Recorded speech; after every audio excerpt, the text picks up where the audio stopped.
selamat sore adik-adik Desire yang terkasih dalam nama Tuhan Yesus Kristus. Apa kabarnya hari ini? Ya, saya berharap adik-adik semuanya dalam keadaan yang sehat di tempatnya masing-masing. Kita bersyukur kalau pada sore hari ini Tuhan masih menganugerahkan kepada kita media online, sehingga walaupun kita tidak dapat bertatap muka satu dengan yang lainnya, namun lewat media ini mungkin cukup mengobati rasa rindu kita untuk bersekutu kepada Tuhan, memuji dan memuliakan nama Tuhan lewat ibadah kita di sore hari ini. Adik-adik, kita akan memulai peribadahan kita di sore hari ini. Mari kita mengangkat pujian kita, mengagungkan Tuhan. Dengarkanlah suara nafiri, memanggil semua umatnya.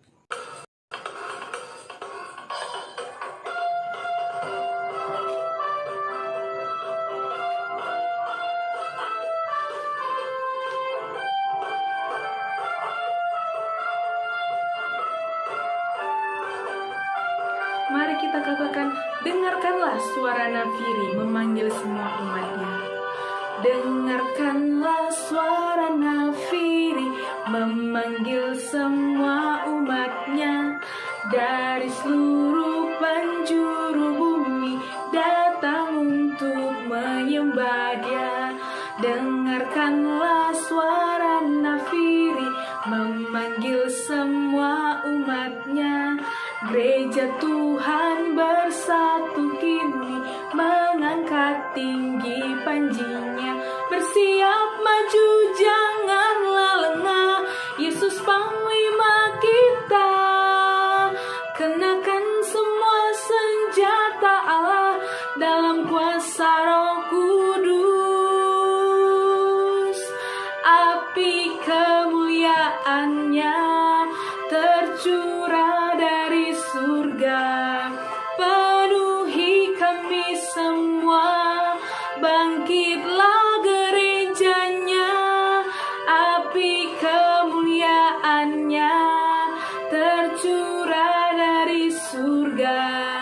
Beritakan pada dunia bahwa Yesuslah Raja segala raja. Kita kembali angkatkan pujian ini sekali lagi. Dengarkanlah suara nafiri.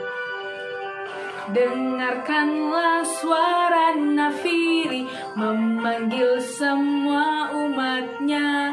Gereja Tuhan bersatu kini, mengangkat tinggi panjinya.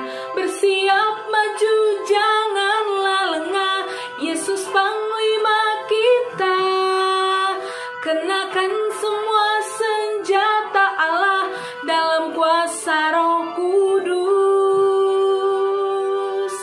Api kemuliaan-Nya tercurah dari surga, penuhi kami semua.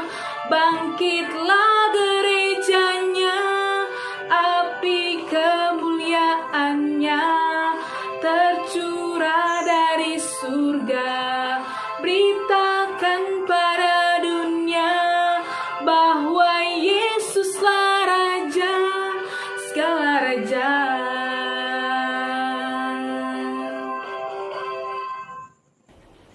Kita berdoa.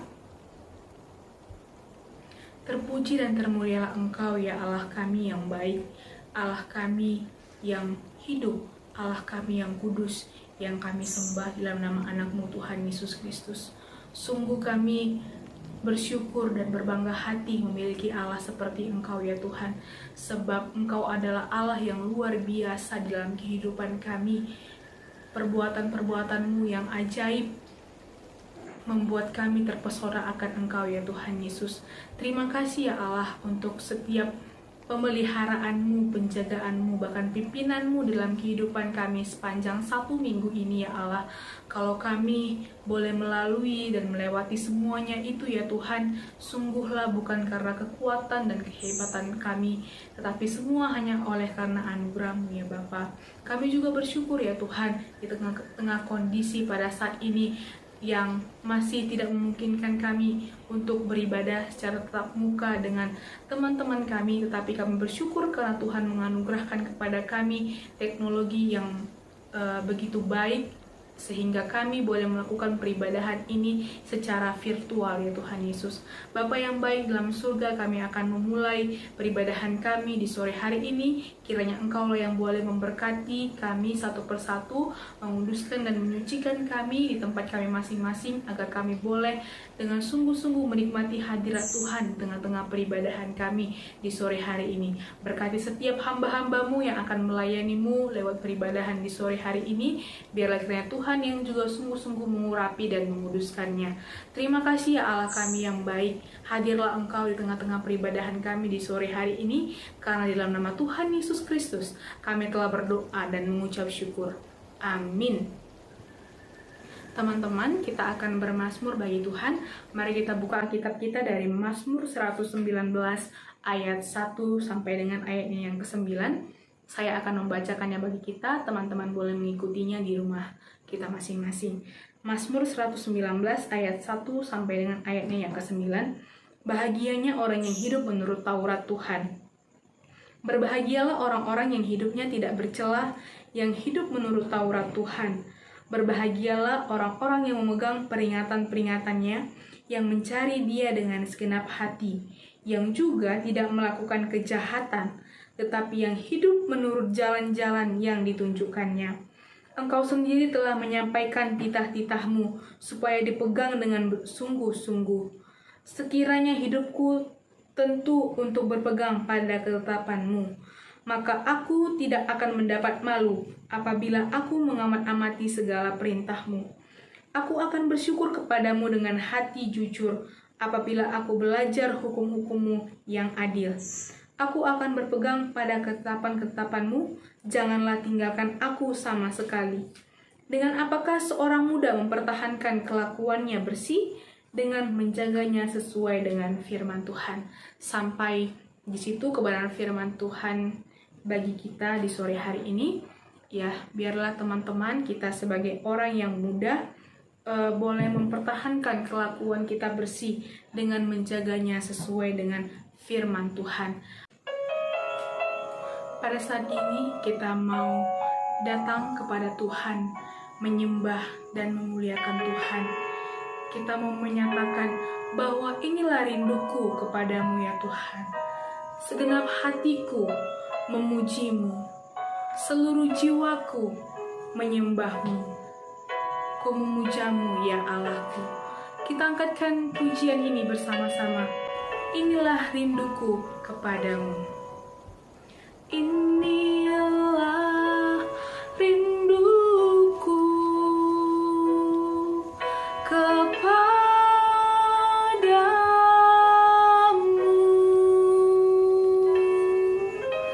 segenap hatiku menyembah-Mu.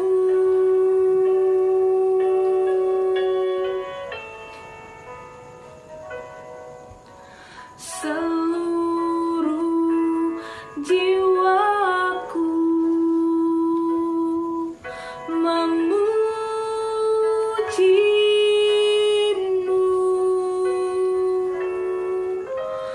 Ku memuja-Mu ya Allahku.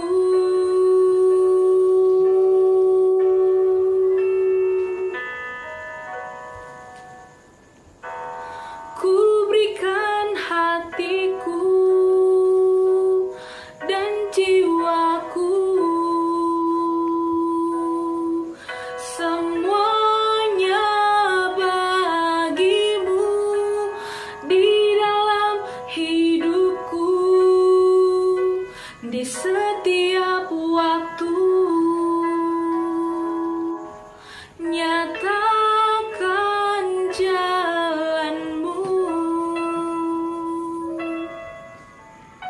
Biarlah di dalam seluruh kehidupan kita memberikan hati dan jiwa kita kepada Tuhan untuk menyatakan jalan Tuhan. di tengah-tengah dunia ini. Mari kita kembali mengangkatkan komitmen kita kepada Tuhan yang sekaligus menjadi pujian penyembahan kita. Seluruh hidupku memujimu. Memujimu,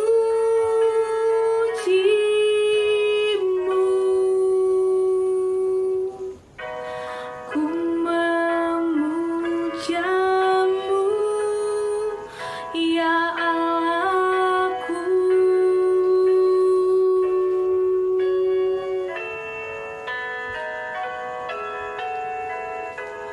Ku berikan hatiku dan jiwaku, semuanya bagimu di dalam hidupku,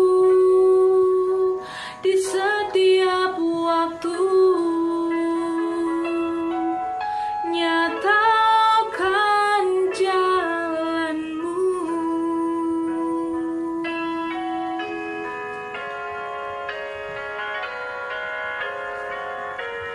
Ku berikan hatiku dan jiwaku,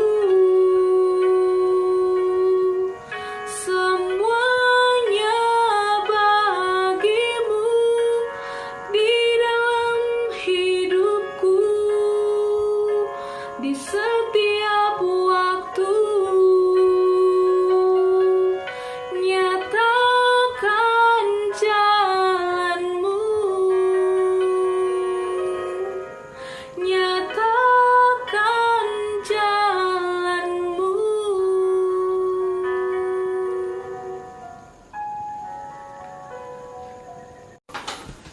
Adik-adik yang dikasihi oleh Tuhan Yesus Kristus, sebelum kita mendengarkan firman Tuhan, mari kita satukan hati kita di dalam doa.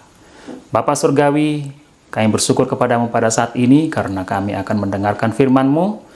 Berfirmanlah Tuhan bagi kami, dan Engkau kiranya menolong hamba-Mu dalam segala keterbatasan ini, sehingga mampu untuk menyampaikan kebenaran firman Allah seturut kehendak-Mu saja, dan Engkau menolong setiap adik-adik kami semua, sehingga dapat mengerti akan kebenaran firman-Mu dan hidup di dalam kebenaran firman-Mu. Di dalam nama Tuhan Yesus Kristus kami bersyukur dan berdoa. Amin. Adik-adik dikasihi oleh Tuhan Yesus Kristus, adapun dasar renungan kita ambil dari Efesus pasal yang ke-6 ayat yang ke-10 sampai ayat yang ke-18. Demikianlah firman Tuhan.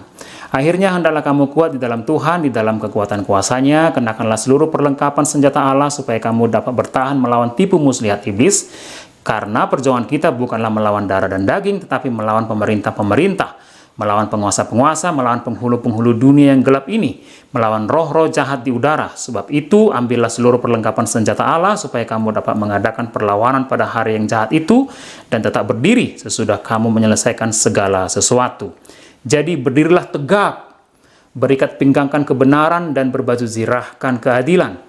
Kakimu berkasutkan kerelaan untuk memberitakan Injil damai sejahtera.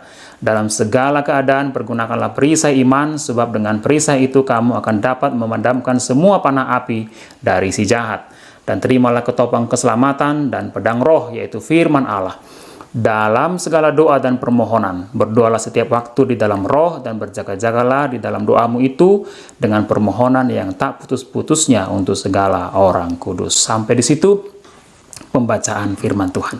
Adik-adikku dikasihi oleh Tuhan Yesus Kristus, perikop ini menceritakan kepada kita bahwa hidup ini adalah suatu peperangan. Peperangan apa? Peperangan rohani, peperangan iman. Melawan apa? Melawan tipu muslihat iblis, ya. Supaya kita jangan terjerat, ya, ke dalam dosa.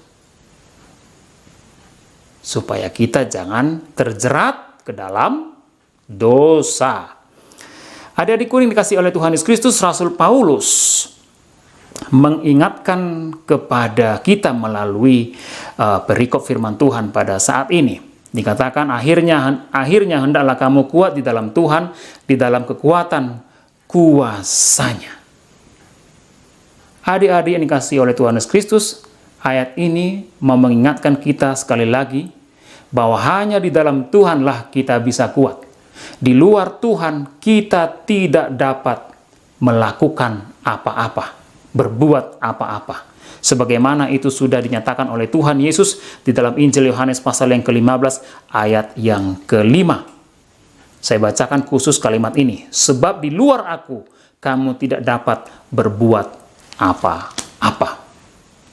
Nah, jadi kalau kamu mau benar-benar bisa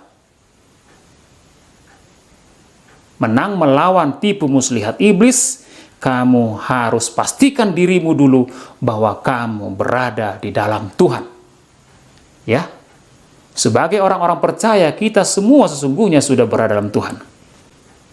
Nah, jika kamu merasa bahwa dirimu belum berada dalam Tuhan, segera datang kepada Yesus, akui dosamu, terima Yesus sebagai Tuhan dan Juru Selamatmu, dan jadikanlah Yesus berkuasa di dalam hatimu, menjadi Raja memerintah atas hidupmu. Maka kamu akan kuat di dalam kekuatan kuasanya. Nah, adik-adikku dikasihi oleh Tuhan Yesus Kristus, di samping itu dalam ayat yang ke-11, Rasul Paulus mengatakan, kenakanlah seluruh perlengkapan senjata Allah, supaya kamu dapat bertahan melawan tipu muslihat iblis. Titik koma.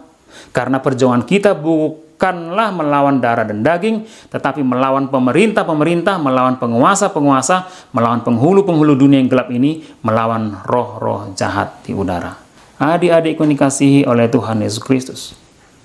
Mengapa kita perlu mengenakan seluruh perlengkapan senjata Allah? Bukan saja karena iblis itu penuh dengan tipu muslihat, tetapi iblis itu memiliki pasukan, bala tentara yang terstruktur dengan demikian kuat dan rapi, ya, sehingga kita membutuhkan perlengkapan senjata Allah supaya kita dapat tetap berdiri pada saat perlawanan, ya, pada hari yang jahat, di mana ketika iblis hendak menggoda kita, merasuki kita, ya,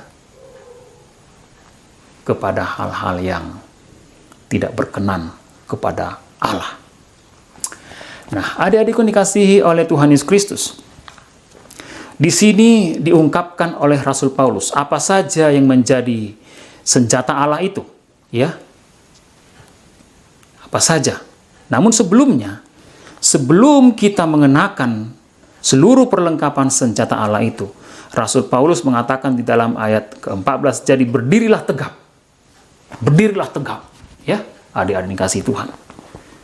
Layaknya seorang pejuang, seorang pahlawan yang memasuki medan pertempuran, dia harus berdiri tegap. Artinya dia sudah siap untuk mengadakan perlawanan itu. Maka demikian kamu juga harus benar-benar mempersiapkan dirimu sedemikian rupa untuk memasuki medan pertempuran, peperangan rohani, peperangan iman itu. Jangan kecut dan tawar hati.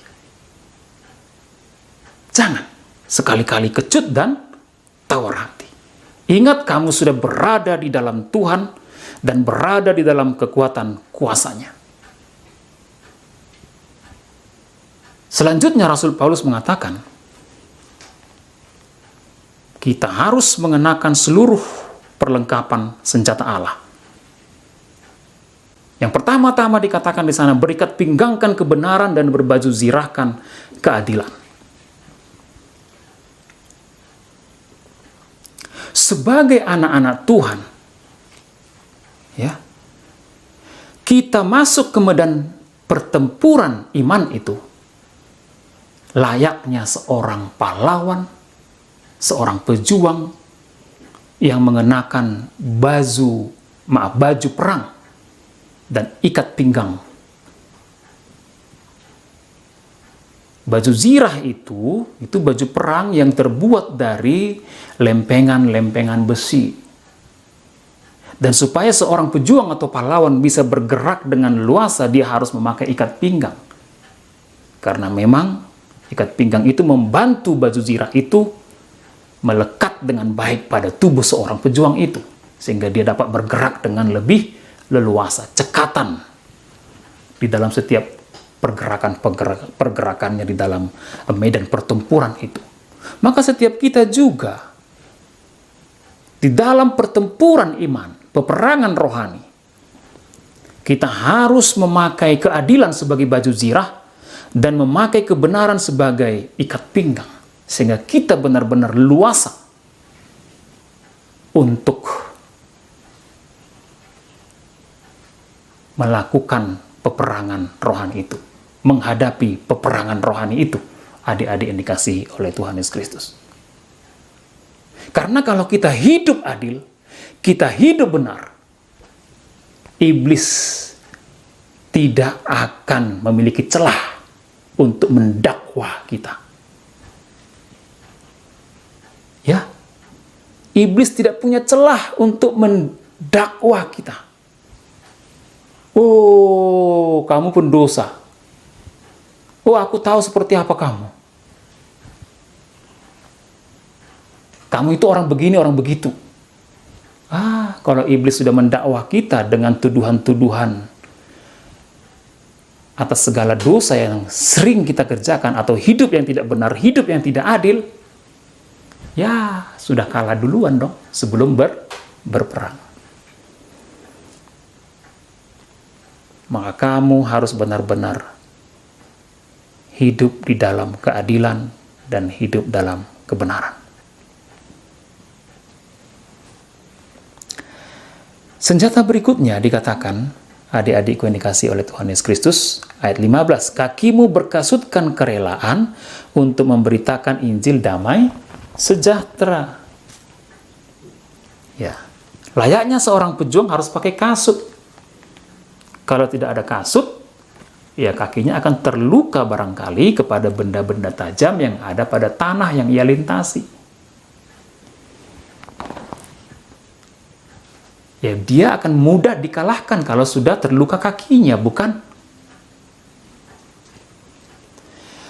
Maka kamu pun di dalam peperangan rohani ini, melawan tipu muslihat iblis dan bala tentara iblis yang yang terstruktur dengan sedemikian rupa itu, kamu harus mengenakan kasut, yaitu kasut kerelaan untuk memberitakan Injil damai sejahtera. Karena hanya dengan kerelaan memberitakan Injil damai sejahtera, dengan motivasi yang tulus, rela memberitakan Injil, maka Injil akan berkuasa untuk melepaskan setiap orang yang terbelenggu oleh kuasa dosa. Kalau kamu pergi memberitakan Injil dengan maksud yang loba, supaya dipuji orang, supaya mendapat pamrih, mencari keuntungan-keuntungan yang lain,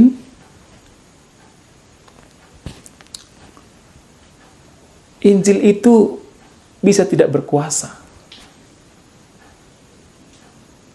Itu sebab ditekankan di sini, di dalam memberitakan Injil, sebagai satu-satunya kekuatan Allah yang bisa menyelamatkan setiap orang dari kuasa dosa dan hukuman dosa, harus dikerjakan dengan kerelaan, ketulusan, keikhlasan, sebagai tugas dan tanggung jawab kita, orang-orang percaya. Nah itu senjata yang kedua. Senjata yang berikutnya, senjata yang ketiga. Dalam ayat 16 dikatakan, dalam segala keadaan, pergunakanlah perisai iman. Sebab dengan perisai itu kamu dapat memadamkan semua panah api dari si jahat. Nah, adik-adikku dikasihi oleh Tuhan Yesus Kristus, seorang pejuang, seorang pahlawan, Tak kala dia maju ke medan pertempuran, peperangan, dia harus membawa perisai. Perisai itu terbuat dari besi. Perisai itu tameng, adik-adik. Dan tameng itu biasanya terbuat dari besi yang kokoh dan kuat. Supaya apa? Supaya bisa mematahkan panah, bahkan panah api yang datang menyerang dia, hendak menghunjam tubuhnya. Ya. Maka layaknya seorang pejuang, layaknya seorang pahlawan, kita juga tak kalah memasuki peperangan iman, peperangan rohani, supaya semua panah api si jahat, apakah itu kuasa kegelapan yang hendak membuat kita sakit, membuat kita depresi, ya, membuat kita linglung, bingung, atau panah api si jahat dalam bentuk godaan, rayuan, supaya kita hidup di dalam dosa, kita dapat mematahkannya. Maka kita harus menggunakan iman sebagai perisai. Perisai bagi kita di dalam medan pertempuran rohani itu. Peperangan rohani itu. Nah, bagaimana supaya imanmu itu kuat dan kokoh mematahkan semua panah api si jahat? Kamu harus setia mendengarkan firman Tuhan. Firman Tuhan di dalam Roma 10 ayat 17 berkata demikian. Iman timbul dari pendengaran akan firman Kristus. Kalau kamu setia mendengar firman Tuhan, maka imanmu hari demi hari akan timbul, bertumbuh maksudnya, sehingga menjadi kuat dan kokoh. Dengan demikian, semua goda iblis, semua kuasa iblis yang hendak melukai kita, menyakiti kita, membawa kita masuk ke dalam dosa, hidup di dalam dosa itu lagi, kita dapat mematahkannya dengan iman kita. Nah, senjata yang berikutnya dikatakan, ya ini senjata yang keempat, dan terimalah ketopong keselamatan dan pedang roh, yaitu firman Allah. Nah, layaknya seorang pejuang maupun seorang pahlawan memasuki medan peperangan, dia tidak hanya memakai baju zirah, dia tidak hanya memakai ikat pinggang, dia tidak hanya membawa perisai, tapi dia juga harus memakai ketopong keselamatan, topi besi yang dikenakan di kepalanya, supaya melindungi kepalanya.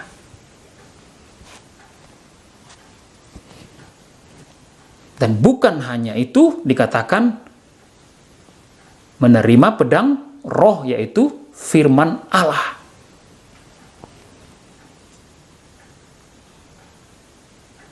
Ketopong keselamatan dan pedang roh itu dimaksudkan Rasul Paulus di sini adalah firman Allah.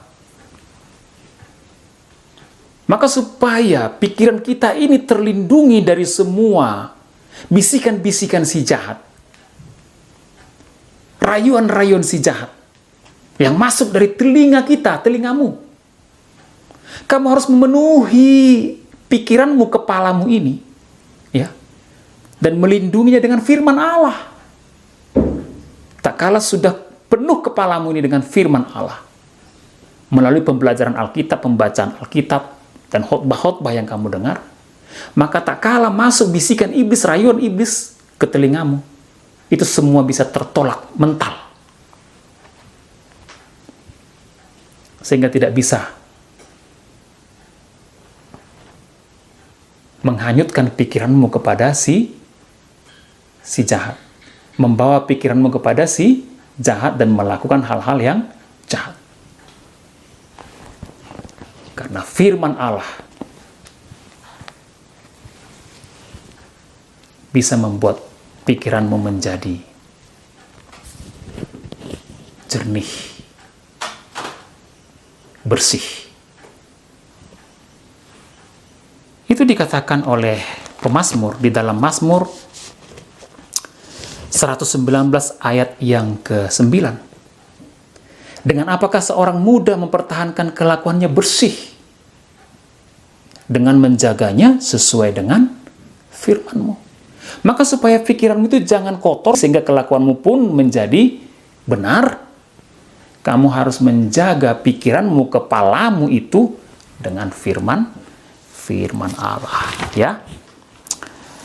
Di samping itu, firman Allah itu sebagai senjata untuk mengadakan perlawanan, ya.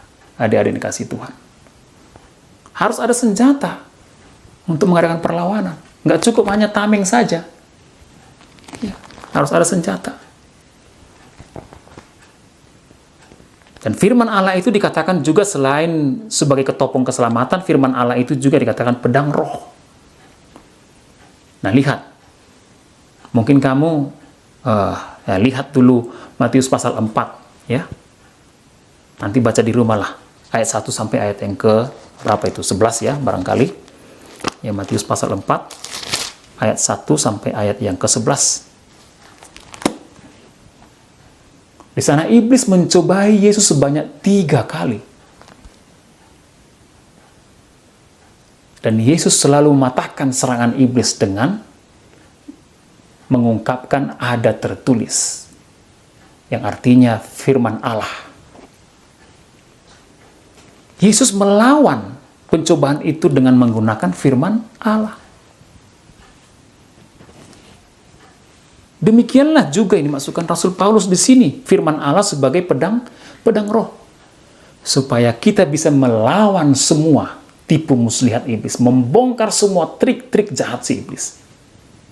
Apakah melalui handphonemu, melalui laptopmu, melalui gamemu,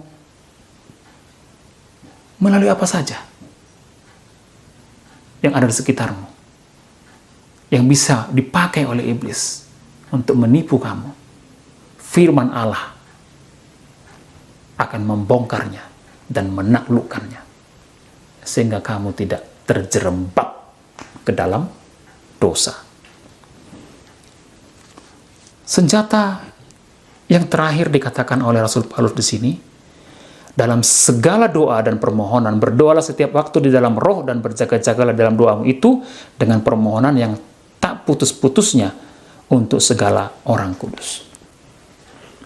Senjata yang terakhir diungkapkan Rasul Paulus ini ialah doa dan permohonan.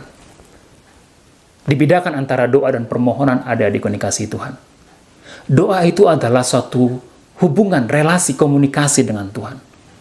Di dalam doa kita bisa memuji Tuhan, di dalam doa kita bisa memuliakan Tuhan, ya, mengakui semua kesalahan-kesalahan kita dan menyesalinya. Tetapi di dalam doa juga kita bisa mengajukan permohonan-permohonan kita kepada Tuhan. Jadi permohonan itu merupakan bagian daripada doa. Nah, Rasul Paulus mengatakan di sini, kita harus memiliki kehidupan doa. Kapan saja kita berdoa. Oh, bukan pas makan saja kita berdoa, adik-adik. Bukan pas mau tidur kita berdoa. Bukan saja waktu mau bangun tidur kita berdoa.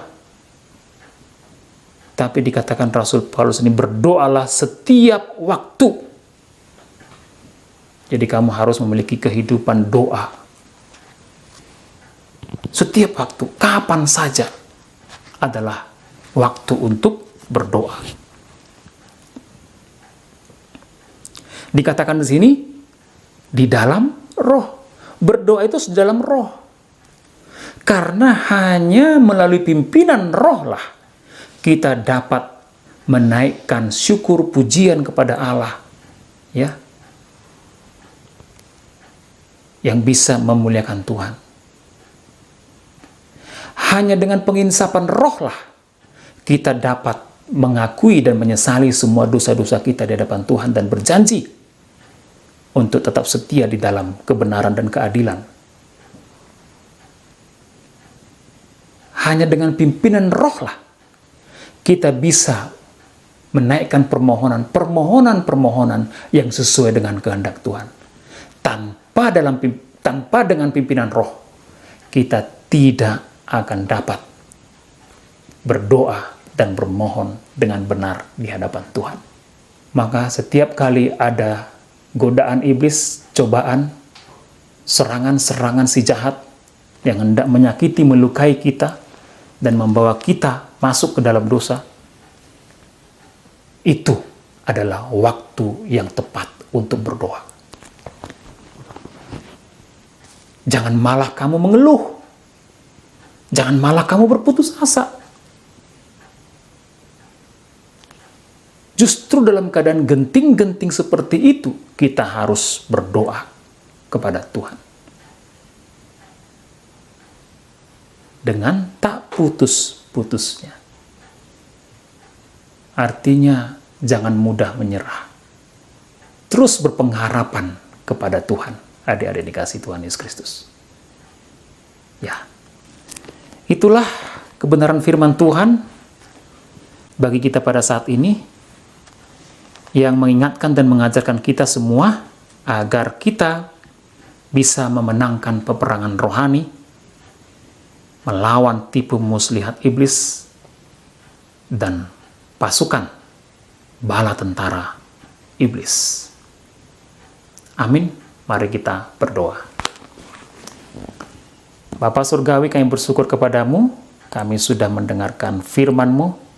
Materaikanlah firman Tuhan di dalam hati kami, dan tolonglah kami untuk hidup di dalamnya, hari lepas hari. Di dalam nama Tuhan Yesus Kristus kami bersyukur dan berdoa. Amin.